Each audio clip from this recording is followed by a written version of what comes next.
Hi friends, சூப்பரான கத்திரிக்காய் முருங்கைக்காய் போட்ட புளிக்குழம்பு ஒரு 5 பேர் தாராளமாக சாப்பிட்ற மாதிரி எப்படி ரெடி பண்ணலாம் அப்படிங்கிறத இந்த வீடியோவில் நம்ம பார்க்கலாம். 1 கப் அளவுக்கு சின்ன வெங்காயம் எடுத்துக்கலாம். 3 சில் தேங்காய், 1/2 ஸ்பூன் சீரகம் சேர்த்து அரைச்சி தனியாக வச்சுக்கலாம். கத்திரிக்காய் முருங்கைக்காய் கட் பண்ணி வச்சுருக்கேன். 2 தக்காளி, 2 பச்சை மிளகாய் எடுத்துக்கலாம். இப்போ இதுக்கு 2 ஸ்பூன் அளவுக்கு நம்ம காரத்துக்கு மிளகாய் தூள் எடுத்துக்கலாம்.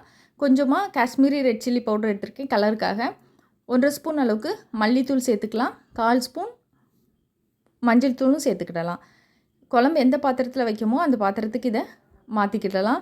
அப்புறம் நம்ம அரைச்சி வச்சுருக்க சின்ன வெங்காயம் தேங்காவை இதனோடய சேர்த்துக்கலாம்.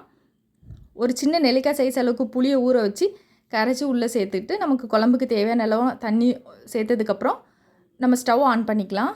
இப்போ புளிப்புலாம் கரெக்டாக இருக்கா அப்படின்னு செக் பண்ணிக்கலாம். இப்போ தக்காளியும் பச்சை மிளகாயும் சேர்த்துட்டு வெஜிடபிள்ஸ் எல்லாத்தையுமே சேர்த்துடலாம். 1 ஸ்பூன் அளவுக்கு கல்லுப்பும் இதனோடய சேர்த்துட்டு குழம்பு நல்லா திக்காகி நமக்கு எந்த திக்னஸ் வேணுமோ அந்தளவு வந்ததும் ஸ்டவ் ஆஃப் பண்ணிவிட்டு தாளித்து கொட்டினோன்னா நல்லா சூப்பரான டேஸ்ட்டில் நமக்கு கத்திரிக்காய் முருங்கைக்காய் புளிக்குழம்பு ரெடி ஆயிரும். ரொம்ப ரொம்ப ஈஸியாக செஞ்சிடலாம். நீங்களும் உங்கள் வீட்டில் செஞ்சு பாருங்கள். தேங்க்ஸ் ஃபார் வாட்சிங்.